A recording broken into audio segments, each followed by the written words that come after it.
Welcome to Behind the Flag Podcast, sponsored by Get It Right Enterprises. Come on, join the crew and take the field during Friday Night Lights. We will learn from experienced guest presenters and mentors that will help you become a better football official, providing the tools to put you in the correct position to make the right call. Raise your officiating knowledge and strive to become the best football official and expert in National Federation High School rules. Learn the art of film breakdown, mechanics, and philosophies. You know, every year we have an entire off season to get prepared. But in season, you only have one chance to get it right.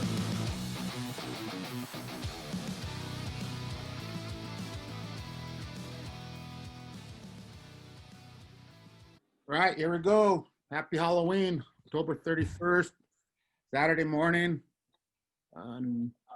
Behind the Flag, we have myself, Dennis Barella, Ken Adent, and today's special guest is David Zetts.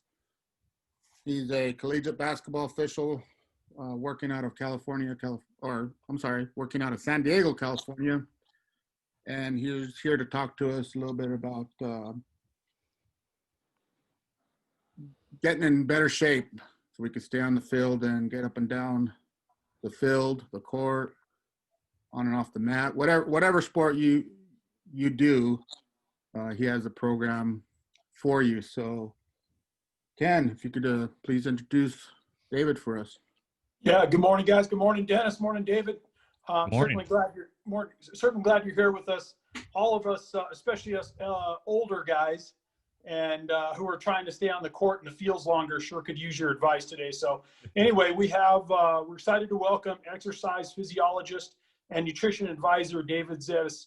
David has personally coached over 100 referees around the world to help them get in perfect shape for higher level games, bigger paychecks, and pain-free careers. I'm all about that. David's active client list includes men and women referees working from high school, junior college, D2, D1, Division III as well, NBA, G League, guys all over the place. David delivers his personalized services through branded fitness app conveniently located on your smartphone. During the 2020 NBA playoffs, multiple referees inside the bubble took advantage of working with David's inside his virtual training program to exceed body composition requirements and reach new levels of physical fitness. This is extremely unique opportunity to hear about how to achieve your physical aspirations utilizing a program designed for you, the sports official. Oh, by the way, if you get over the chance to work with David, do it. So without further ado, please welcome David Zetts. Thank you, Ken, and thank you, Dennis, for bringing me on. I'm really excited to teach today. I think what you guys are going to learn today I'm going to try to keep this as simple as possible because that's what I'm all about. You know, I'm a firm believer that your fitness program should complement your life, not consume your life. Okay, so what I'll be teaching you today I'll start with the 3 tips to eliminate pain and prevent future injury. Okay, so we'll cover that, and I know a lot of people are really going to be excited to hear about that. Especially like you said, Kent, the older guys you guys want to prolong your careers. I'm going to teach you how to do that. The second topic we'll be getting in today will be the 4 key components to the perfect training session. Okay, so I'll kind of get into the difference between just exercising and then actually training. Okay, and what I'm really going to be hammering home is the importance of actually having a program that you can track. But what I'll be giving you is all the tools that you need as far as what movements that you need to do and things like that in order to build a program for yourself. That's really going to be the biggest bang for your buck. So we'll talk about the 4 key components to the perfect training session, how to jam pack all that into 1 hour, and all of my programs, just so you guys know, and most of what I teach is how to do this all in 3 days per week. Okay, really. So 3 hours per week is all I'm looking for out of you guys. If you can't dedicate 3 hours per week, then I can't help you. Okay, so you guys, as officials, you know, you are whether you like it or not, I don't care how old you are. I don't care what level of basketball or football or soccer or whatever sport that you officiate. We're all athletes, okay? And so today I'm going to be teaching you how to train like an athlete and to do it quickly and effectively. And so that'll be the second thing. So first thing, we'll talk about pain, how to eliminate it. We'll get into the 4 key components of a perfect training session.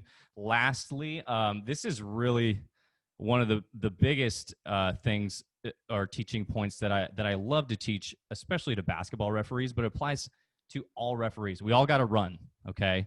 So what I'll be teaching you is, I call it the 5 secrets. There might be 6 secrets. I'm not sure on the number, but once we get there, you guys are welcome to jump in and ask questions, Ken and Dennis. But we'll be talking about the 5 to 6 secrets to perfect running form, okay? And that's also going to lead into your injury prevention and things like that, okay? So, and then I'm sure we'll have a little bit of time at the end. If you guys want to ask questions, I do have a little bonus topic that I didn't tell you guys I was going to talk about, but obviously there's 2 parts to your fitness, right? There's the training, there's movement, there's getting out of pain, but then there's the second part is your nutrition, right? So I will talk a little bit about that. I am a nutrition advisor as well as an exercise physiologist. So we will get into nutrition at the end, and that's real specific to the individual. So if you guys want to jump in at that point, go right ahead.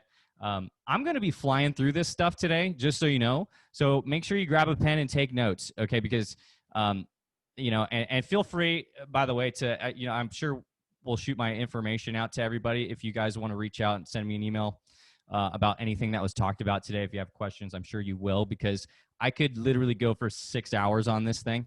But we don't have that kind of time, and that's not what we're going to do today. Okay, we're going to try to jam pack it into about 45 to an hour or something like that, right? So anyhow, so here's what we'll do. I do like to teach on the whiteboard, and so I'm going to go ahead and just start first. Can you guys see this image, by the way, that over here on the right, the joint by joint approach image? Yes, I can. Cool. So I switch cameras, when it comes to the 3 tips to eliminate pain and prevent future injury, let me just ask you guys. I'm going to go ahead and quiz you guys real quick. Dennis or Ken, I'm going to ask you, what is the number 1 risk factor for future injury? Do either of you know, or do you want to take a guess? Hey, knees. What's that? Risk factor? I'm going to say not being limber enough or stretching. Okay, that's a good guess. All right, how about you, Dennis? What do you got? I would say knee injuries, just not warming up. Knee injuries?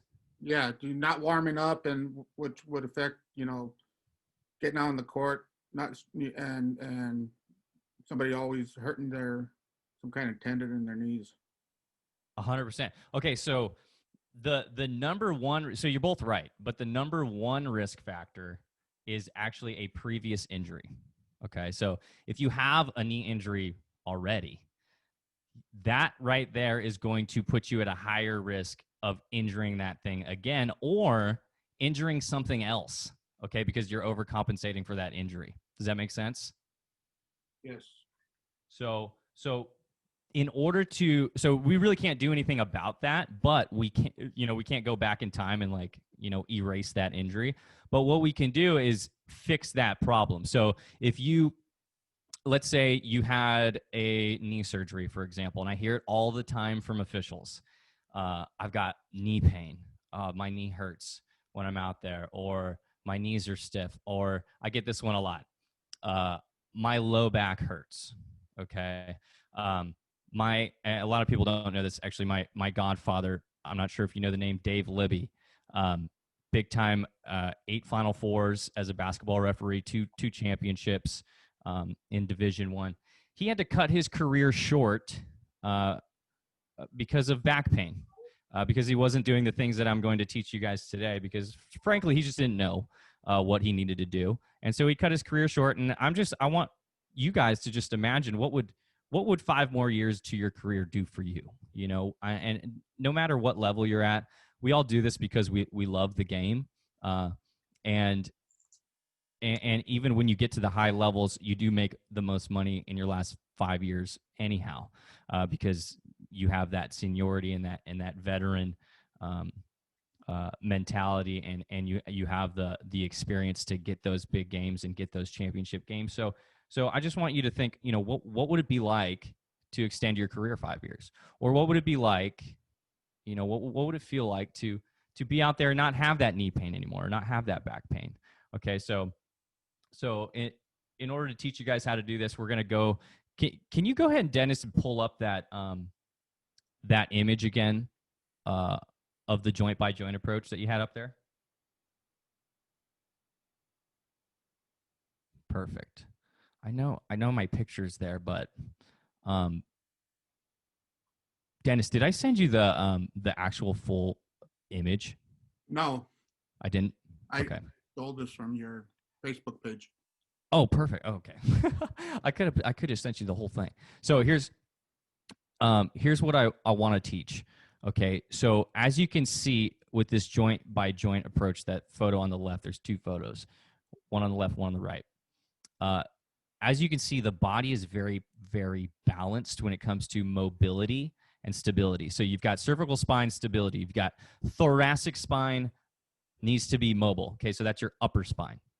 Your lumbar spine needs to be stable. How do we do that? We actually do a lot of core strength for the lumbar spine. If you have back pain, that's going to be one of your biggest tips right there, is to strengthen your core.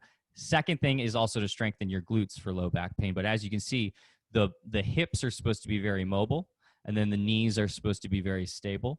And it's this perfect balance that the body has. And if one of those things is out of balance, the whole system falls down. Okay, the whole foundation just plummets, and that's when you start getting knee pain, because your knee wants to compensate for, let's say you have tight hips. A lot of times when you have knee pain, it's not necessarily the knee that's the problem. Okay, what we do as exercise physiologists and physical therapists is we look above and below the joint, right? So back to the example, let's say you get a knee surgery. Okay, who do you go see after you get knee surgery or something like that? You hurt yourself really badly, you get surgery. Who do you go see after that? Physical therapist. Physical therapist. What does the physical therapist do for you? You start working on the muscles around that injury. 100%. So they get you stronger, correct? Yep. That's one thing. The second thing is they increase your mobility. Makes sense. So then tip number one is to get stronger.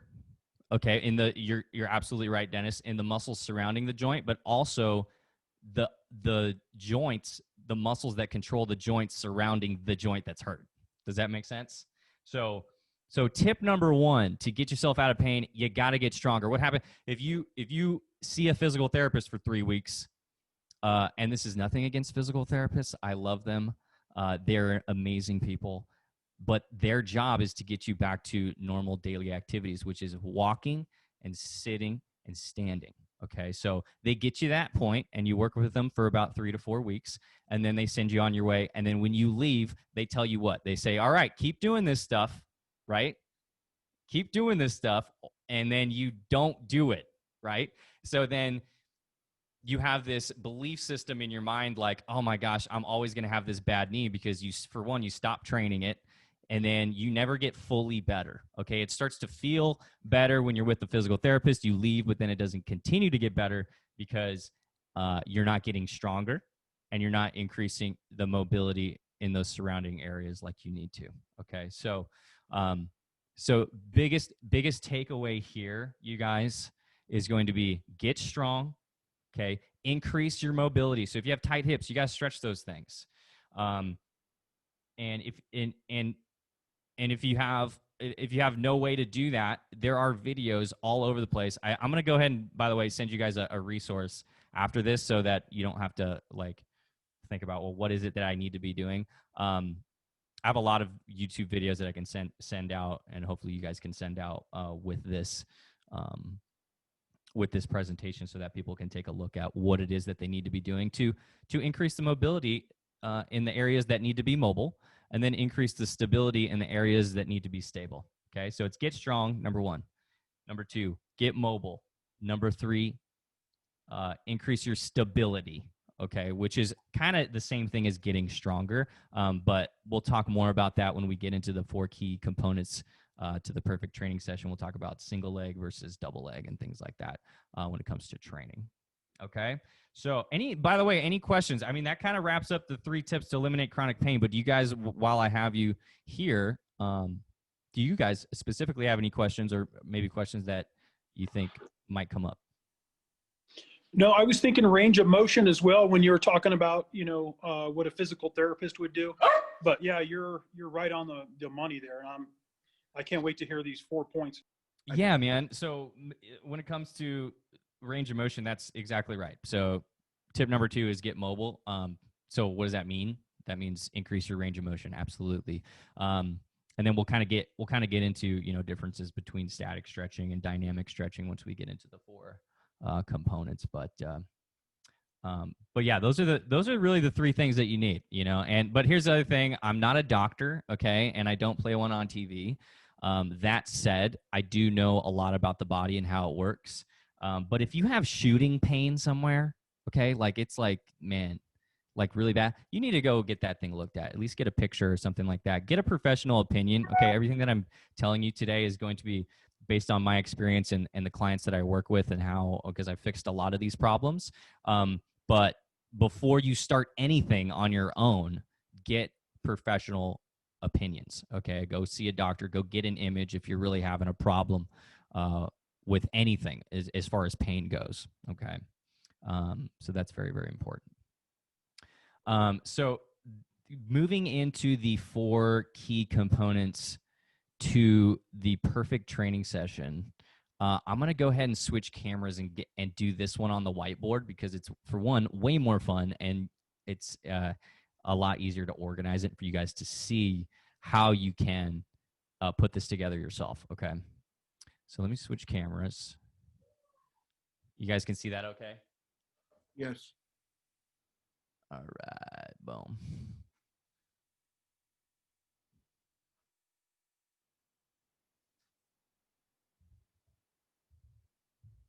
You guys can hear me up here?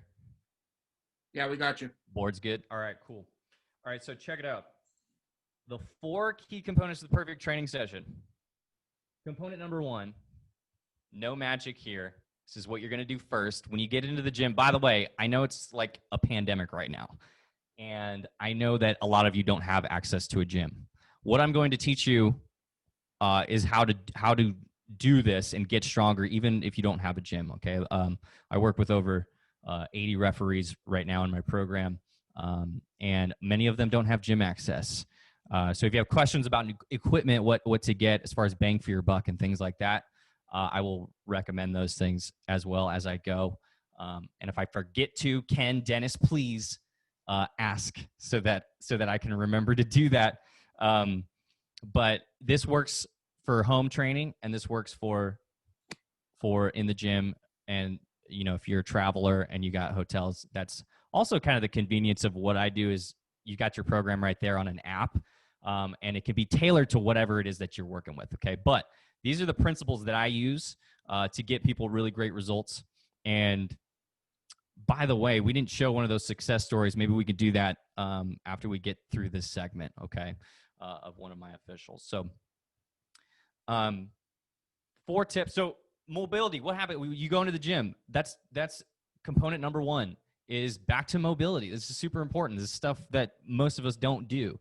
But it's only going to take you, remember, I'm teaching you how to jam pack this into 1 hour workout. So your mobility should only take about 5 to 10 minutes. Now, I already went over that about mobility. So I'll put it up here. And if you want resources on this, please, send me a message and I can help you out with what you need to be doing as far as the movements go. But there are plenty of YouTube videos. Basically what this means, keep it simple. Just move your joints. Okay. We talked about what areas need to be mobile, your hips, your upper back, your ankles, those things need to be mobile. So just move those things. Okay. One of the best, things you can do, especially as a basketball referee or any referee, we do a lot of running and looking backwards, right? That's really, really bad for us. We do a lot of things that the body doesn't like to do. Okay, so we should be turning from that upper spine. Okay, a lot of us have really immobile upper spines. So if you look at thoracic spine, you just Google that, thoracic spine mobility exercises. That's what you're going to want. You go hip mobility exercises. That's what you're going to want. You do those things. You go about 5 to 10 minutes. You do some foam rolling before you start any sort of movement. That's going to put you in a great place to then get stronger. And when you're talking about, like, if you want, a lot of guys want to lose weight or like get more ripped, because that's really the important thing when it comes to moving up, especially in the basketball referee world. I'm not a football official or a soccer official, but I'm sure it's the same there too. I was just watching some football over the weekend, and gosh, one of the white hats was like absolutely ripped. This is how I'm going to teach you this with this training format. This is how you're going to look like that guy. Okay. Because if you want to change your body, you also have to do these things too. So the mobility is going to just put you in a position to train the rest of your movements and the rest of your muscles in a more efficient and more productive way. Okay. So key number 1, just warm up, move your joints. Okay. Number 2, speed. Okay. What is speed training? That's going to take, so as soon as you get in there, you start warming up, then what you're going to want to do is do some speed training. So what is that? So things like kettlebell swings, things like box jumps. Okay. If you're going to be training your legs that day, what you're going to want to do is really be explosive. Okay. You're going to want to do 2 to 3 sets of about 5 to 10 reps of something like a quick box jump or a squat jump. Do it on one leg and 2 legs. Okay, you want to do some quick sprints to kind of get, what this is going to do is really prime your nervous system to do the most important part of this training session, which I'll get to in a second. But what it's going to do is light up your nervous system. It's going to get your heart rate up, and it's going to just put yourself in a better position to do the heavier lifting, which is going to be the strength training part. And the strength training part is going to take the most time because, for one, there's a lot of movements that need to be hit with the strength training portion of your workout. And if you want to change your body and look and feel the way that you really want to, you need to get stronger, right? And so that's what we're going to really focus on with this part. So 5 to 10 minutes of speed training. That's your kettlebell swings, your jumping. You could even do some quick wind sprints, just kind of get your heart rate up and start getting that blood flow. Okay. But really the idea here is no weight, just quick explosive movements. Okay. Any questions on speed, you guys, or mobility so far before I get into strength? No, rock and roll. Sweet, dude. All right. So I'm going to go ahead and erase this because strength is the most important. I'm going to hammer this home, you guys. Strength training is the most important thing if you want to change your body and start looking and feeling amazing. So a lot of us do it. A lot of us don't. A lot of us do it the wrong way. A lot of us do it the right way. There is no, I shouldn't even say right or wrong, really. There's like good, better, and then best. Okay. I think what a lot of the officials that I work with or that come to me for a free consultation, one of the things I do is you and I sit down and talk about what it is that you're doing with your training program right now. And many times, like for basketball guys, they're doing like the typical bodybuilding split 5 days per week, right? You do like chest on Monday, you're doing, back and buys, you're doing, so you've got this 5 day per week thing. Now, I'm not saying that that doesn't work. Okay. If you do something, it's going to work. If you're doing nothing right now and you start doing something, it's probably going to work. But eventually you're going to hit a plateau.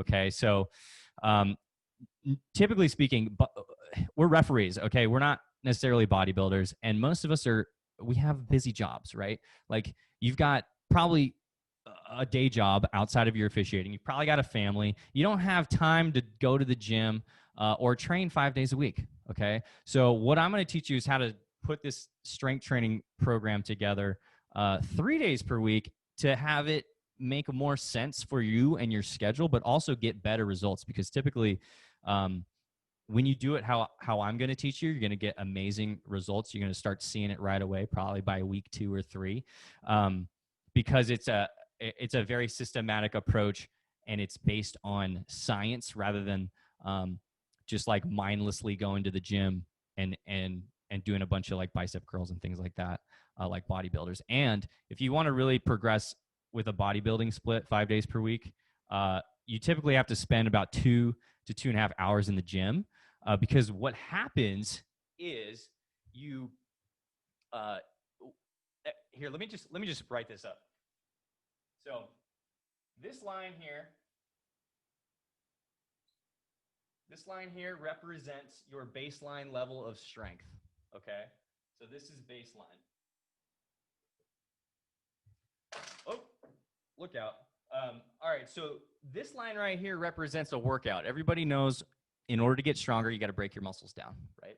So you guys can see that okay, right? Am I in the way? You got it. So this line right here, this is a workout. Bang.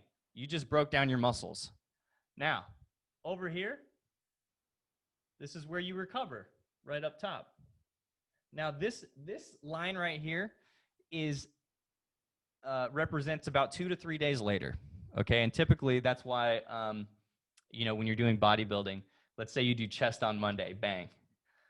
2 to 3 days later, once you get about 5 to 6 days later, you go back to your baseline level of strength. So really, if you're only at the gym for an hour,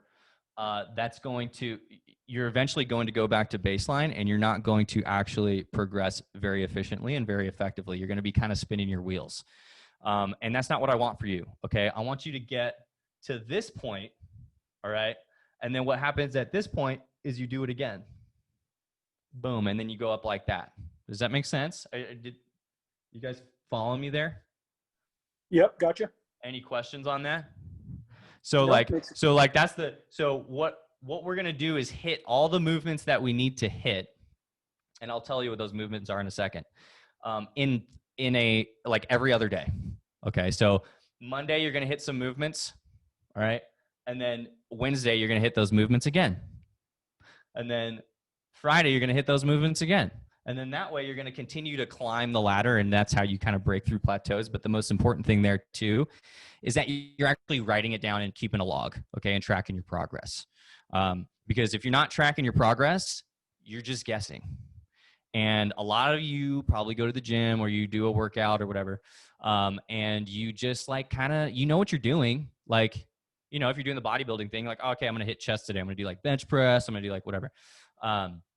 But you're not actually like tracking your weights and writing these things down and utilizing what we call progressive overload. So your body's not going to change. Okay. Eventually you're going to hit a plateau if you're not actually tracking these things over time. And there's a lot of ways to progress yourself. It's not just about putting more weight on the bar or putting more, doing more reps.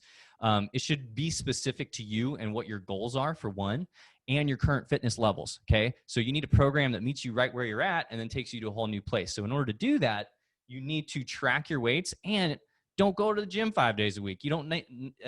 Most of the time when people fall off of a program, they're inconsistent, is because their program is just too much to handle. Okay. So if you're going to the gym 10 days in 2 weeks and then you fall off by week 3 because you're like, God, I can't do it, I'm exhausted, it just doesn't work for my schedule and all that, then what was the point of the 2 weeks? You know what I mean? If you stop, then it's all over, right? So the point is you need to create the body that you want, and then you need to keep it that way, okay? And you can do both of those things with just really 2 to 3 days a week if you do it smart, okay? So I'll teach you how to do it smart right here. So let me erase this. That was a super sloppy drawing, by the way. But how are we doing so far, guys? Feeling good? Yeah, we're doing great. Dude, are you guys motivated to work out or what? Yes, pretty much. We started stretching. You're already stretching back there? All right. So let me write up strength here, because this is the third component, okay? And we're going to get into some 401 stuff, but it's also pretty basic. So I'm going to quiz you guys now. you got to train your whole body, right? In order to change your whole body. We kind of already went over that. But let's talk about, you've got lower body and upper body, right? And then you also have core. Okay. And we'll talk a little bit about that. But so for lower body, you tell me, Ken,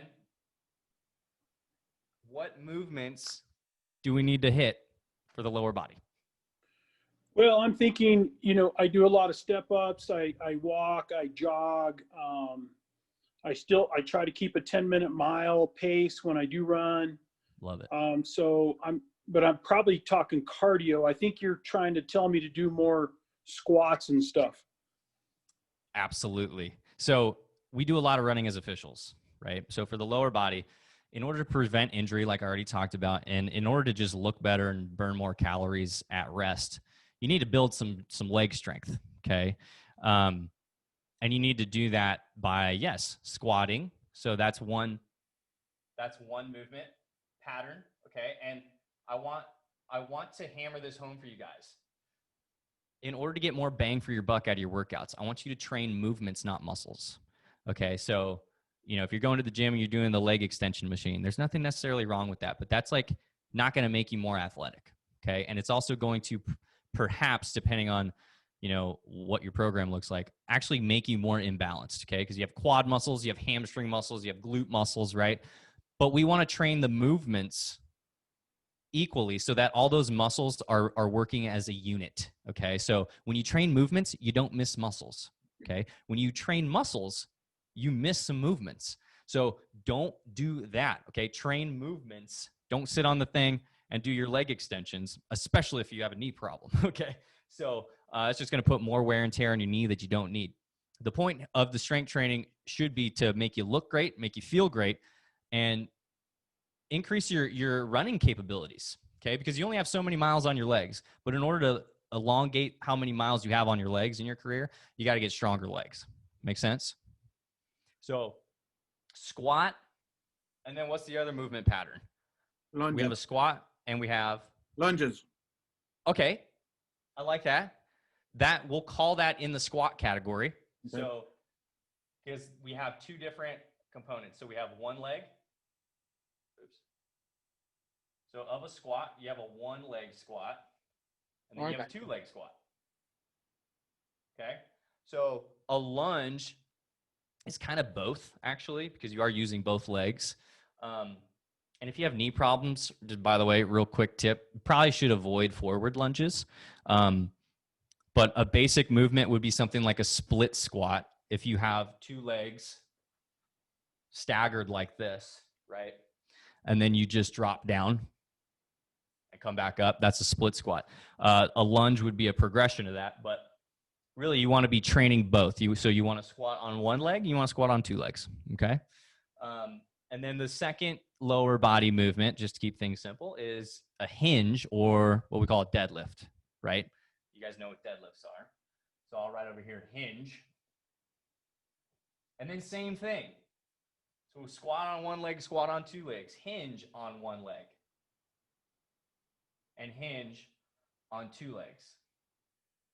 Okay, and what I'll do, by the way, is I'll give a resource that you can see the videos of some examples, because there's like, if I went through all these things, it would take me, we'd be here all day. But just in order to categorize these things and put a program together for yourself, these are the things that you need. Okay, you need to squat on one leg, you need to squat on 2 legs, you need to hinge on one leg, you need to hinge on 2 legs. Make sense? Any questions? No, sir. You guys are quiet over there. You guys taking notes? Yeah, I'm writing a dissertation here. All right, so that's how you get strong. And remember, guys, that's just lower body. We'll talk about upper body here in a second. Remember to track what you're doing. Know where you're at with your strength, okay? If you're going to do a lunge, right, and if you got a couple dumbbells in your hand, know what weights you're using. Write those things down. Know what reps you're using. Know what weights and what reps become difficult, right? Know where you max out on those things. If you can do 12 lunges, with 40-pound dumbbells in your hands, and that's about it, then that's where you're at. Write that down, okay? Because one of the things I do with my private coaching clients is is actually you and I track those things together, so you don't have to think about it. But this is a really easy way to organize how to track those things. Okay, so you've got your squat, you've got your lunges, right, which would be like a one-leg squat. Okay, and then you also have legitimate one-leg squats, and a lot of people can't do that yet. And if you're not there, that's a goal that you can shoot for. Okay, you always want to progress your performance, because that's what's going to translate out onto the field, and that's what's going to translate into the mirror. When you progress your performance, your whole body starts working better, your muscles start working better, you start looking better, you start feeling better. Make sense? So in terms of the upper body strength training part of your training session that you're going to do 3 days a week, is the upper body. And so you've got to keep it simple, right? And these are fundamental movement patterns. There's no other movements other than these. So you've got to pull. You can pull, right, with your upper body. And you can push. Okay? So we know what these are. So if you got no equipment, I see a lot of people doing push-ups right now, and I think it's awesome. As soon as the quarantine thing started, everyone's like doing these push-up challenges. But guess what? If you're not pulling in conjunction with your pushing, you're going to develop some imbalances. You're going to develop poor posture. Nobody wants to look like the hunchback of Notre Dame out there while he's reffing a ball game. And because it's gonna mess with your credibility out there, and that's not what you want. You want to look like an athlete, and you want to feel like an athlete. So you gotta pull. I always recommend pull twice as much as you push. Okay, so pulling, pretty straightforward. You gotta pull heavy and pull often. Okay, and pull in both directions. What do I mean by that? You've got, I'm gonna put V and H. Okay, you guys, any guesses on what that stands for? Vertical and horizontal. Oh my God, Dennis. Vertical, horizontal. Dennis, you I can't. had Yes. it first, Dennis. What's up? Yeah. So vertical pull, horizontal pull. Okay, so what's your vertical pull? That's going to be a pull-up. If you can't do a pull-up, that's going to be your lat pull-down. If you can't do a lat pull-down, you're going to do some sort of assisted chin-up, or if you're at the house, you've got some TRX straps. By the way, there's your recommendation right there. Get some suspension straps for your house if you don't have them, because eventually if you just push all the time, you don't want to look like the hunchback. So vertical, and then obviously horizontal is going to be this way, right? Easy peasy, right? So and then you do that with some TRX straps too. If you don't have any equipment at home, if you're working with a gym, you know how to pull horizontally. I'm not going to get into it. Does that mean you can't do bicep curls? No, but do that stuff at the end if you have the time. Okay, that's going to be your accessory work. That's not as important. Okay, you can look insanely good without doing any bicep curls or tricep extensions or anything like that. A lot of the people in my program do that because we jam pack all this stuff, but into an hour workout. But when it comes to your pulling, you guys, and your pushing, those are the primary movement patterns that you need to get strong in. Okay, all the other stuff, the tricep extensions, all that, that's just like ice cream on the cake. Okay, don't forget to eat the cake. Don't just eat the icing. You're not going to get great results that way. Okay, and remember, track these things over time. Know how strong you are, and get stronger as you go. A lot of people forget that mobility also helps you get stronger, because you can train your movement pattern in a larger range of motion, which is going to do what? It's going to actually train more of the muscles in a wider range of motion. So you're actually going to get more out of that, the more mobile you are. Okay. A lot of people think, oh, if I'm strong, I can't be mobile. No, not true. Okay. Work on both things. All right. So you've got mobility, you've got speed. Now we're into the strength. You're pulling a lot more than you're pushing, hopefully, because life just pulls us that way. We sit on Zoom meetings all day long now, and we just kind of get this way. Okay. And that's weakening our back muscles. Okay. That's not what we want. So push, same deal. V and H, right? You got to push horizontally and you got to push vertically. You want to build more shoulders? You want to build big cut shoulders and look good in your stripes?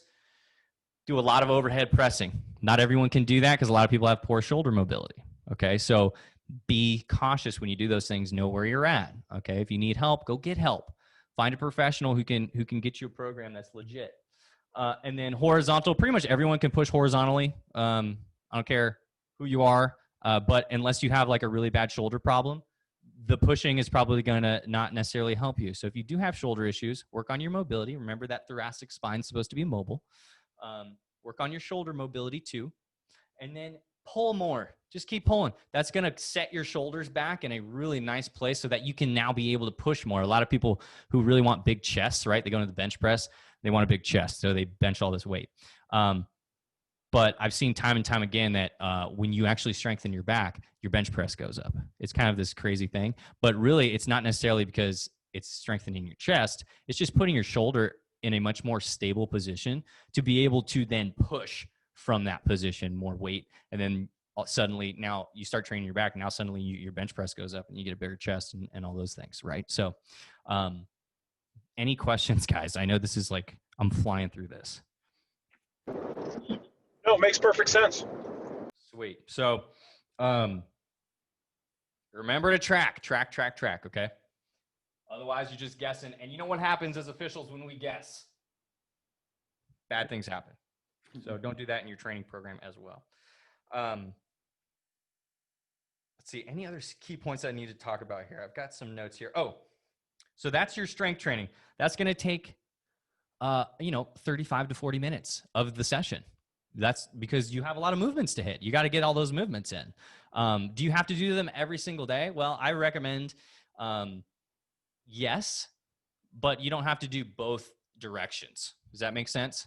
So like on Monday, if you're pulling horizontally, Wednesday, maybe you pull vertically instead, to kind of save your time there and then circle back on Friday. Does that make sense? So last component. So that's 3 components: mobility, speed, strength. Last thing, any guesses? Endurance. Oh, Nutrition. I don't know.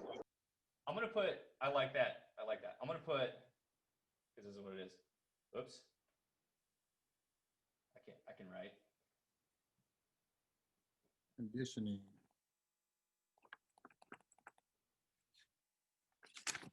Conditioning. Okay. I don't know if I spelled that right. But anyway, this is going to be the last, also 5 to 10 minutes of your training session. Okay, this is how you jam pack all these great things. There's only 4 components. If you hit all 4 of these components and track it over time and get better at it, your body's going to change. I promise you. Okay, so stay consistent with it and track over time. So what are some examples of conditioning? For officials, you want to be sports specific. So do some sprints. All right. Especially now that the season, like basketball season's coming up, get out there and sprint. Do about 5 to 6 rounds of 10. I'm talking max effort, 10 seconds. This is what people call high intensity interval training. Okay. Where you're really going after it. This is going to be the biggest bang for your buck, by the way. When you're really going after it for about 10 to 15 seconds, and then you are resting for 45 to a minute. And then you're doing it again. And you do that for about 5 to 6 rounds. You're going to get a lot of great conditioning in for your heart health and all those other things when you do it this way in a very short amount of time, because that's what I'm all about, right? It's like bang for your buck. How much can we get out of these training programs? So other forms of conditioning are things like the Airdyne bike at the gym. You've got ski ergometers. You got basically any sort of cardio equipment or thing that you can do there.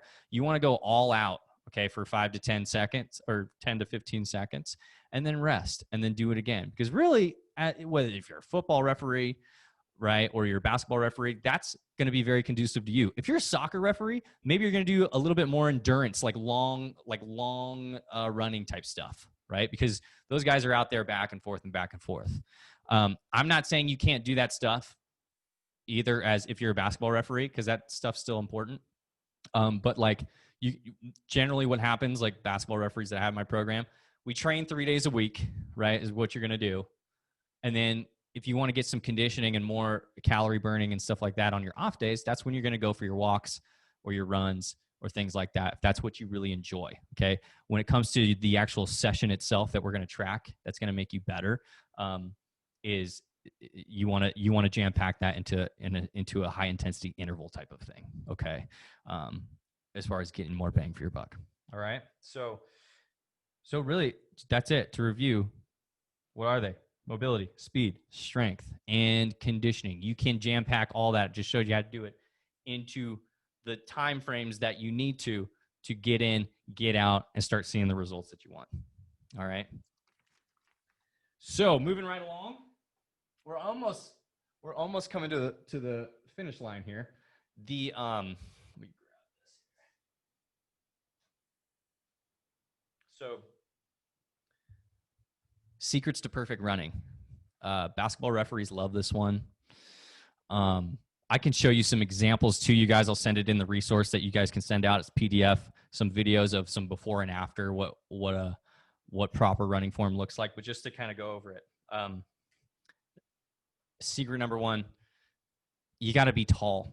Okay, I see a lot of guys running like hunched over out there, like I was talking about the hunchback thing. That's not what you want.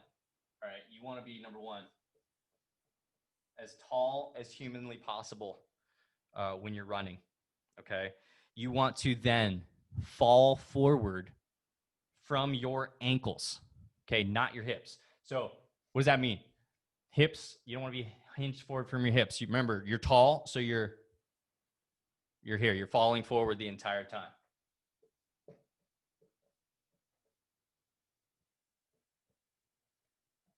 Okay, that's going to make your running a lot more effortless and going to make you a lot faster. What else makes you faster? Well, the strength training and the speed training and getting more mobile. Okay, that's also going to make you a lot faster. Number three, landing. Okay, landing properly. So a lot of people don't know how to land when they run. A lot of people heel strike when they run. And especially if you have knee problems and hip problems and back problems, that's just going to make those problems worse. So you need to land and practice these things. It's not easy to, if you haven't done this before, it's going to take some practice. But you can do it in a matter of a couple weeks. You can fix your run. So take a video of yourself, all right, and see where you're hitting your heel or where your foot is striking. You likely you're going to see yourself reach out, and your heel is going to hit out in front of you when you run. That's most of the mistakes that I see with poor running. And then that just looks bad. That looks kind of floppy, right? And especially, I'm going to go back to basketball refereeing too. If you're a guy who's trying to move up and you got a funky run, that's the first thing assigners look at. That's like the first thing they look at is you walk out with your partners, and then they see how fit you are, right? If they're looking to hire, and they're kind of like, okay. And I know this because I talk to the decision makers quite often. And then when you start running, even if you're a really fit guy, when you start running and it looks funny, like people are like, I don't know. Like, it just kind of looks fun. That like funny run that people have. That's, this, what I'm teaching you right now is how to look like a track star out there. So this is like the things that like Olympians use, for the 100-meter. All right. And so you should be utilizing those same things because that's perfect running mechanics. So you want to land flat-footed or on the ball of your foot, especially when you're in a full sprint. Okay. So flat-footed. Right it up there. Okay. Or on the ball of your foot. A lot of you are going to heel strike. So a really good way to change that, really good tip, pretend like you're running barefoot.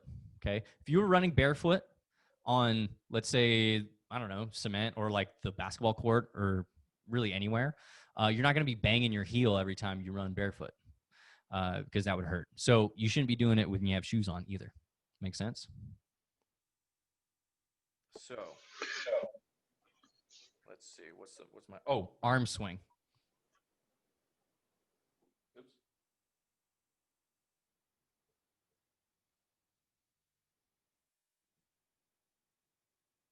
How should you do your arm swing? A lot of times I see guys going across their body. Okay. You got this funky little waddle thing going on because you got a hypermobile lower spine. And remember, we want that to be stable. So we want everything from like the trunk down to be just tight. real tight in here. So really what we want to do is go on the sides of our body. All right. One cue is like hip pockets to eye sockets. Don't poke yourself in the eye. Okay. But keep the arm swing along the sides of your body. That's going to make you look like an athlete. And that's how athletes run. Okay. So I see a lot of people, even when they're out on jogs, like they're kind of going across their body like this. It just looks funny. Don't do it. All right. Simple as that. Arm swing. We talked about T-spine mobility and hip mobility, how that's going to help. Couple of bonus tips here. Total body strength. We talked about that, how that's going to help with your running. And think of it this way, like pound for pound, when you're like a pound for pound, when you're stronger, basically pound for pound, like if you're not a very heavy person, but you're also a very strong person, you're going to run really fast. So like work on those things, and especially if you're trying to move up, but even if you're not, if you're, you just want to prolong your career, work on these things. Okay. It may be a simple fix, for maybe your knee problem that you have is just because you got poor running mechanics. Okay. So land properly, practice it, arm swing on the sides of your body, be as tall as possible, and fall forward continuously. Okay. Any questions, by the way, on running form? I know it's kind of a lot, but, and I wish I had some videos to play right now, but I can send those out to everybody later if that works. Hey, David, we've done like 40 of these webinars, and nobody has been as specific as you have been with details of arm movement, foot strike. I mean, I'm thinking to myself, I don't know how I'm going to have to videotape myself and actually think of the process and where I'm striking and where my arms are. Great stuff. Yeah. And it doesn't take much. Like if you just use these points, and usually that one cue, just pretend like you're running barefoot and keep your arms to your sides. Really, sometimes that just fixes everything. But definitely can, like, and that's what I do in my program. Is one of the benefits, one of the bonuses that you get is, you get running form analysis. So my clients will take a video of their running form, and then they'll send it over to me. I'll do a whole video breakdown on what it is that they need to do to fix it. And sometimes it takes a couple of videos, but in a matter of 3 to 4 weeks, usually it's fixed. But you can do this stuff on your own too. But the thing is too, and same with the training program, you can do this stuff on your own. But it really, really helps, especially as a professional, to have a professional actually telling you what to do. And just so you know, like I'm a professional at this stuff, and I work with a guy. Okay. Because I don't want to have to think about my own program. I've got 80 other people's programs that I write, and don't get me wrong, I love doing it. But like when it comes to me and myself, I'm like, shoot, I want to go get that help too. So just because, you may think that you know what you're doing, once you get a second opinion or you work with someone, even if it's for a few weeks, you're just like you did, Ken, like you started to understand like, well, shoot, I don't even know what I look at like there, or I don't even know what I'm supposed to be doing in terms of my training program. Oh, I'm not tracking it. Well, great. We can do that stuff for you. Okay. Like if you just tell me what weights you got and what you do, like I can tell what you're going to do there, and I can tell how to progress you there. So it works really, really well. And you, like I said, you can do this stuff on your own. But if you really want to dial it in, go get some help. There are plenty of great coaches out there that can help you with these things. And you want to be training like an athlete, not like a bodybuilder. And you can still look just as good as a bodybuilder looks if you really dial it in and start tracking these things over time. Okay. So really good stuff, guys. And I appreciate the compliment there, Ken. I want to be as detailed as possible because that's what it's all about. And here's the thing. These are all general rules of thumb, and everybody's different. Everybody's got different body composition, things like that. When it comes to like simple things like a deadlift. Okay. A lot of people don't do it. They just squat. I think deadlifting is probably one of the most important things that you can do, because we're always sitting on our butt, right? Like we're sitting all day on our butt. And what happens when we sit in our butt all day? Our butt turns off. Okay. Like it just stops working. So like deadlifts, yes, squats help that too, but deadlifts are really going to hammer in that posterior chain strength that you really need, especially to get up and down the floor. And like, I hear it all the time. Every season I hear one of my partners, I blew out my hammy. It's like halfway through the season, like I busted my hammy. I just got, any hamstring stretches to do? I'll be like, look, do you deadlift? Do you hinge? And they'll be like, no. And I'll be like, well, it may not be a matter of mobility. Like, you need to strengthen your hamstrings in order to prevent the injuries from happening. You've been sitting on your butt all day, and you've been in quarantine, and you've just been watching Netflix and eating bonbons, and then you go out and you ref your first game. That's a really easy way to end your career, at least for that season. You know what I mean? So you do these things early and often to prevent that stuff. Anyway, that was a tangent, but like I said, I could talk for hours on this. The last thing that I want to talk about is. And before you get into that, David, let's why don't we hear from a couple of your clients on. Oh yeah, why don't we do that? Yeah, good idea. Right, we'll go ahead and just play a couple of their short clips of how you help them, and then we'll hit the topic of the bonus topic. Boom. Yep, we'll be right back. Hi, I'm Jeff. I'm a middle school PE teacher and referee college basketball at the Division II level. Prior to working out with David, I struggled with arthritis in my knee, bone-on-bone contact, the speed, and the explosion was just not there. I was able to strengthen my body up, and now, pain-free, run up and down the floor with no knee brace. I just can't thank David Zetts with Referee Advantage more. My confidence has gone through the roof. People have noticed and stopped me to ask me what have I been doing over these last couple months to transform my body. And now I can chase my kids around, which is more important to me than just running up and down the floor. So if you're looking to decide how you can take yourself to the next level, invest in yourself, invest in David, because he is going to get you to where you want to be.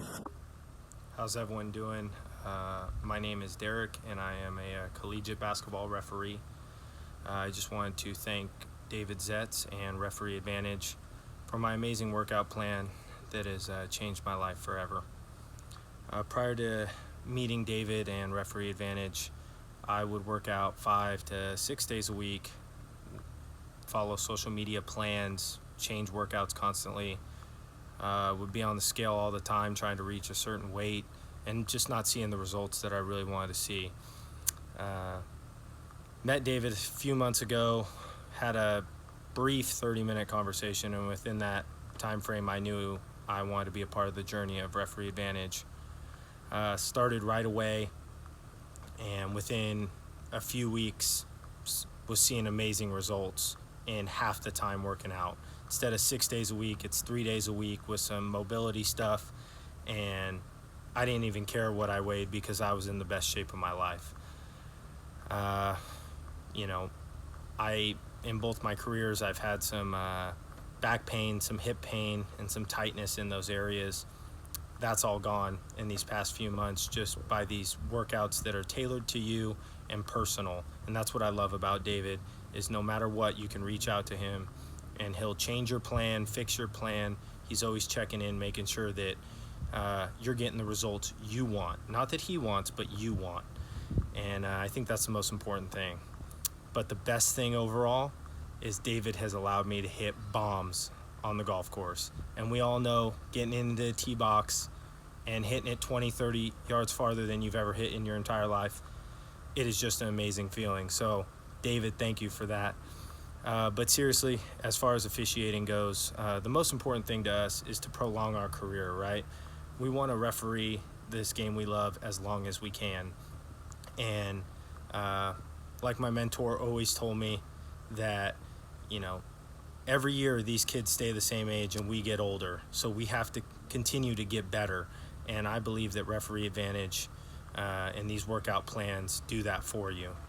So if you can, I know times are tough, but if you can, reach out. David, he's a phenomenal guy, and you won't regret it one bit. It'll change your life. All right, so it looks like you really changed the lives of these two basketball Division I officials, and what they had to say on how you helped them. So that was some good stuff. Appreciate it, you guys. This is really fun. I can't thank you enough for bringing me on. And so we're in the bonus section now. We're coming home. We're taking this plane to a nice soft landing. Hopefully you've learned a lot. If you have any questions, please reach out to me.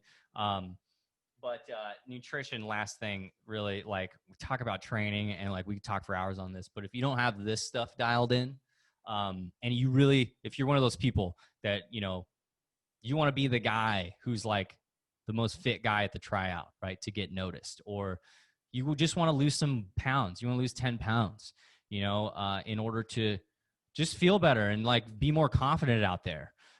Whatever your goals are, maybe you're a skinny guy like me, like I've always been a skinny guy, and it's always been hard for me to like gain weight, but it's this part that needs to really be dialed in order to do that. So once you have the training and all that dialed in, and you're doing that consistently, you can get great results without changing anything nutritionally, depending on what you're trying to do for yourself, because it's all about what your goals are. Then your nutrition needs to be in line with that.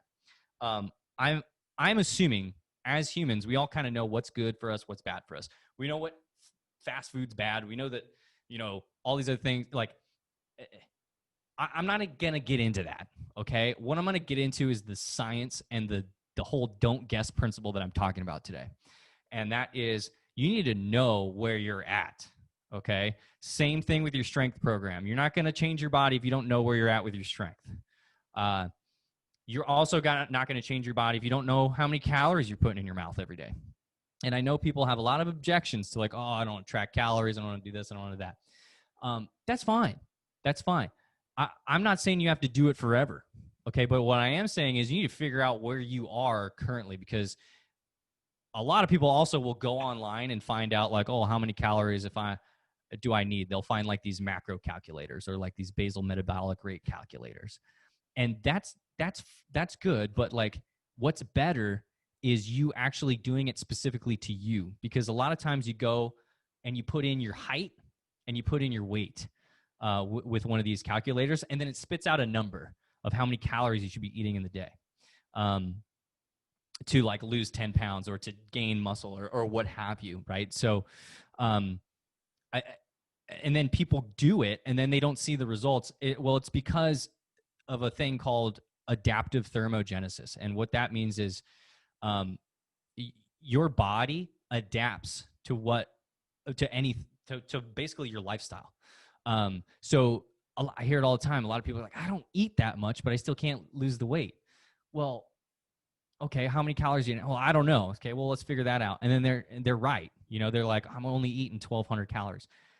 It's like, okay, and they're, I don't know, 200 something pounds. Well, they should require more food than that. But they don't, because their body has adapted to their current lifestyle. So how do you get yourself out of that adaptive state of like what we call like a low metabolism? Well, the first thing is strength train. You know, do a program that's got progressive overload. The benefits start coming from the inside out when you do that. And it's truly amazing. But like I see it all the time. Like you know, someone will be like, I don't eat 1,200 calories a day and I can't lose the weight. It's like, boom, they start strength training, and then all of a sudden they get hungrier, right? Because their metabolism goes up. So a lot of times you don't lose the weight because you just start eating more when you start eating more when you get on a strength training program, on a really good one, right?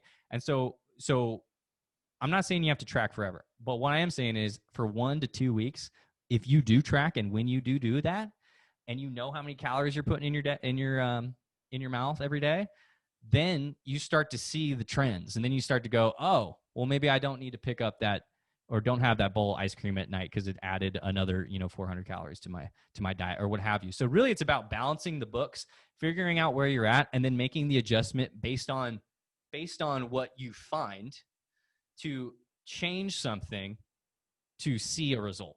Okay. So same with the strength training program. It's like, let's figure out how strong you are. Let's change it. Let's let your body adapt better instead of adapting the opposite way. And then let's get you the result. Right. So I know that was a long-winded way to lead up to this nutrition because it's very, very simple. But the point is you need to figure out where you're at. So really good way to do that.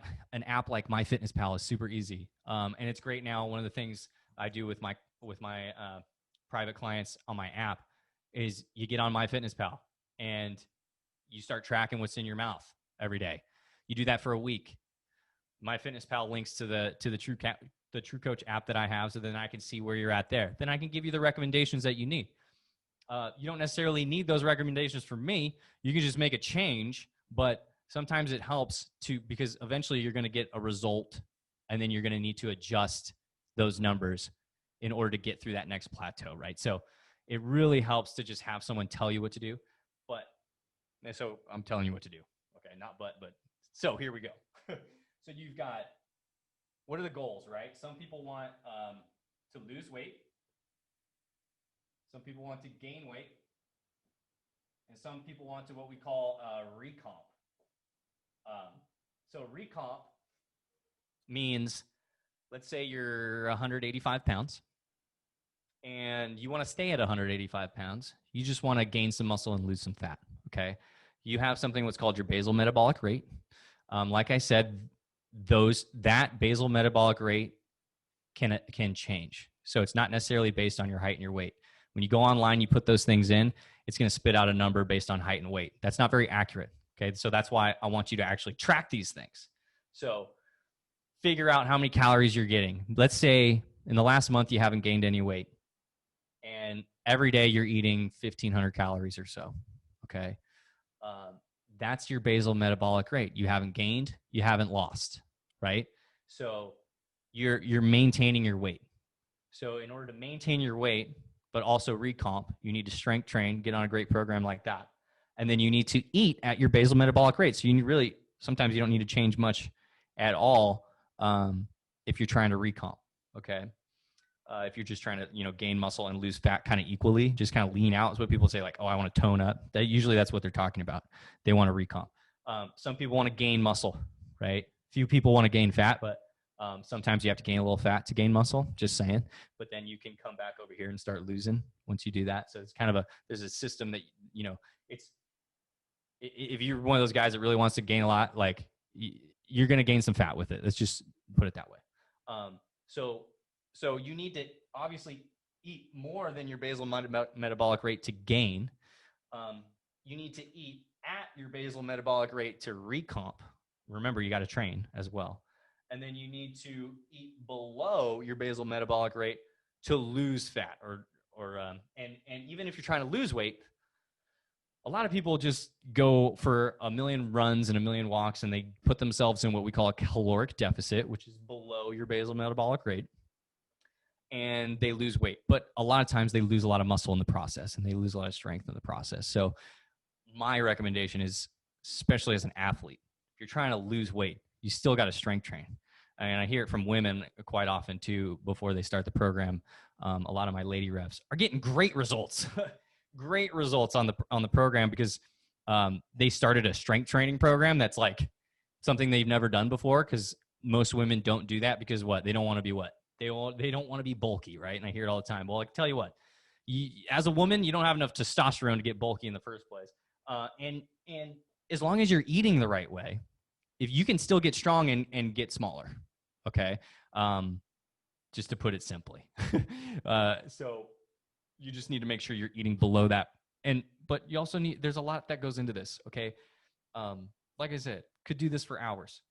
There's sleep. There's stress. There's all these other factors that affect your metabolism and your recovery.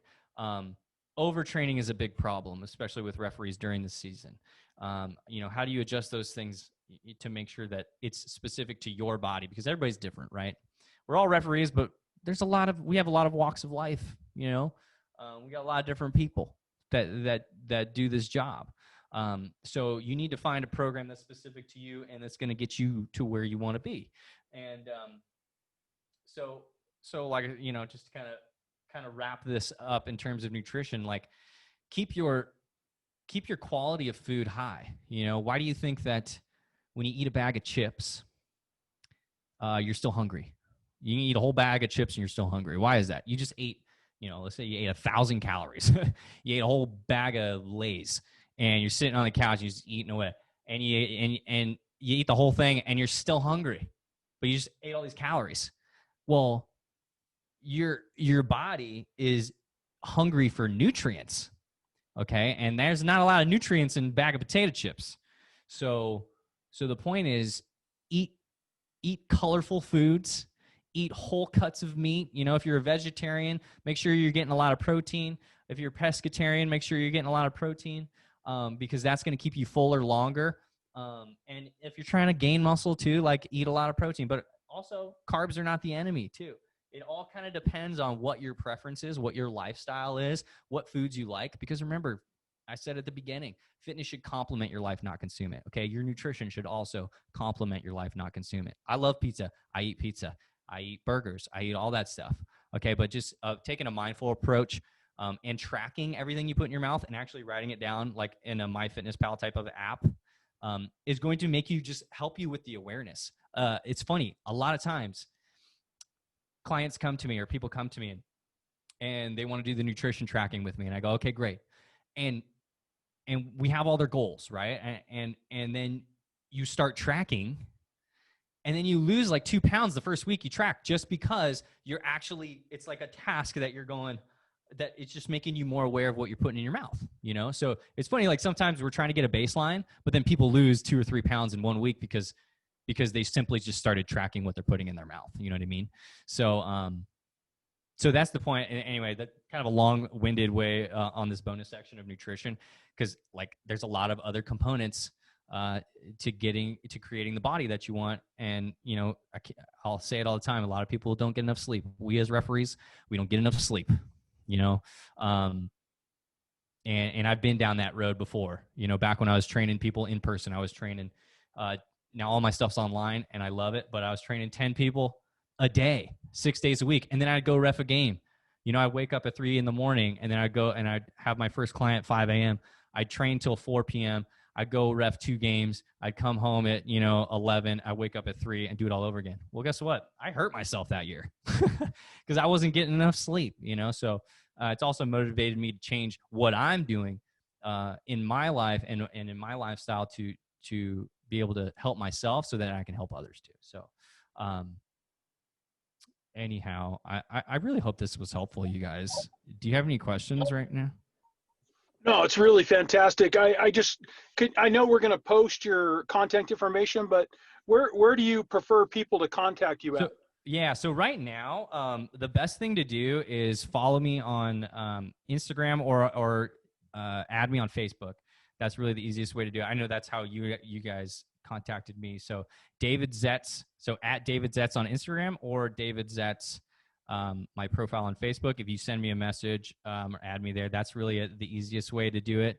On my Instagram, there's a link in my bio to fill out an application if you feel like you may want to hop on a call to talk about these things. The call's totally free.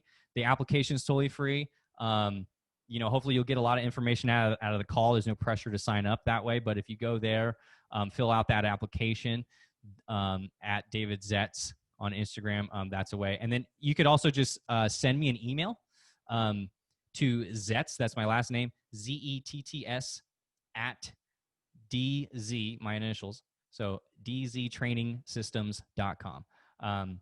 And I need to change that because it's way too long. But for now, that's what we'll do. But I'll give you guys that info as well, so you can send it out to all your viewers, and because really that's what my business is all about. It's about helping officials and getting them to that next level and getting them to create the bodies that they want and the tools that they need to keep it that way. So really appreciate you guys having me on today. It's pretty cool. You're passionate about what you do, man. That's what makes it, infectious to us listening.